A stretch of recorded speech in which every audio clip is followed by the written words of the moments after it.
Assalamualaikum warahmatullahi wabarakatuh. Salam sejahtera dan salam Malaysia Madani. Tun Dr. Mahathir pernah berkata, manusia lemah sekalipun jika bersatu padu, pasti akan dapat mengguncang dunia. Demikianlah perpaduan. Seterusnya, berdirinya saya di sini ingin menyampaikan pidato yang bertajuk Rukun Negara Menyatukan Rakyat Demi Kejayaan Bersama. Segala penghargaan saya hulurkan buat saudara pengurusi majlis.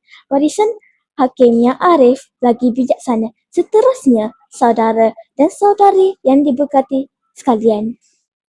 Secara umumnya, rukun negara adalah ideologi kebangsaan Malaysia. Rukun negara telah dibentuk pada 31 Ogos 1970 pada oleh Majlis Gerakan Negara iaitu setahun selepas berlakunya tragedi 13 Mei 1969 yang menghancurkan perpaduan dan ketenteraman negara. Di bawah rukun negara, rakyat Malaysia berikrar untuk mencapaikan perpaduan dan kejayaan berdasarkan prinsip-prinsip yang berikut. Kepercayaan kepada Tuhan, kesetiaan kepada raja dan negara, keluhuran perlembagaan, kelautan, undang-undang serta kesopanan dan kesusilaan. Oleh itu, modok pidato pada hari ini menuntut kita memahami, menghayati rukun negara yang menyatukan semua demi kejayaan rakyat Malaysia. Saudara-saudari sekalian, modok pertama, kepercayaan kepada Tuhan membawa kepada kejayaan rakyat.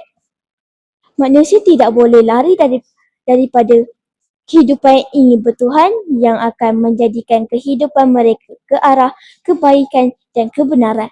Rakyat Malaysia tanpa mengira agama ataupun meletakkan Tuhan sebagai tongkat teratas boleh dijadikan pendorong perjuangan dan pengorbanan yang tidak terhingga. Lihat saja ketika atlet negara mencapai kemenangan di persada dunia tanpa mengira agama apapun. Perkara yang pertama diucapkan sudah tentulah penghargaan dan kesyukuran kepada Tuhan. Selain itu, kepercayaan kepada Tuhan juga boleh dijadikan pendorong untuk mencipta kejayaan yang luar biasa. Saudara dan saudari yang budiman, modok kedua, rukun negara menyatukan rakyat melalui perlembagaan. Perpaduan yang utuh amat bergantung kepada persefahaman dan dalam kehidupan seharian. Namun begitu, negara kita yang berbilang kaum menyebabkan wujud perbezaan dalam segi bahasa, nilai dan kepentingan. Di bawah keseluruhan perlembagaan, rakyat perlu menerima, mematuhi dan mempertahankan keseluruhan atau kemuliaan perlembagaan negara sebagai sumber perundangan yang tertinggi. Penetapan bahasa Melayu sebagai bahasa kebangsaan dalam perlembagaan telah berjaya padukan semua kaum di Malaysia dengan mengalahkan semua urusan dalam bahasa Melayu, baik di pejabat kerajaan maupun jual beli di pasar.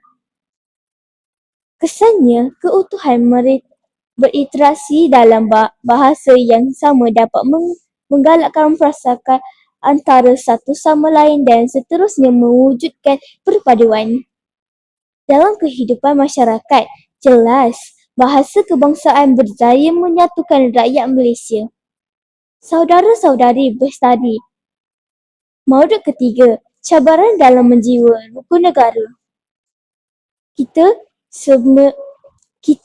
semangat boleh menabik dada mengatakan bahawa kita telah tahu semua prinsip rukun negara. Namun adakah itu benar kita memahami? Sejujurnya, kita tidak dapat menafikan bahawa menghayati rakyat terdapat rukun negara masih lagi dapat apatah lagi untuk mengutamakannya.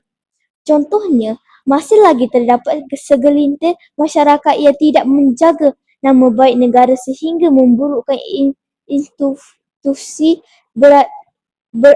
beraja dan ada juga enggan menggunakan bahasa Melayu dalam urusan rasmi. Kerana mengapakah bahasa ke kampung, kan? Masalah inilah menjadi cabaran yang perlu segera diatasi supaya tidak menjadi barah dalam masyarakat, seterusnya menghancurkan perpaduan yang cuba kita bina ini. Masalah ini jika dibiarkan melarat mengancam perpaduan yang telah kita bina. Oleh itu, cabaran mengekalkan keharmonian perlu ditangani dengan sebaiknya, ibarat menarik rambut dari tepung. Rambut tak putus, tepung tak berselerak. Kesimpulannya, negara kita sangat unik acuannya. Keharmonian perlu dikekalkan demi kemakmuran negara. Jika benar kita mahukan sebuah negara yang harmoni, perpaduan hendaklah dikekalkan. Bangunlah bertindak wahai anak muda. Hendak seribu dalih agar perpaduan utuh terus menjadi nadi penggerak dalam mengekalkan keharmonian bangsa yang erat. Kerana saya yakin dan percaya kepada rukun negara menyatukan rakyat demi kejayaan bersama. Sekian, terima kasih.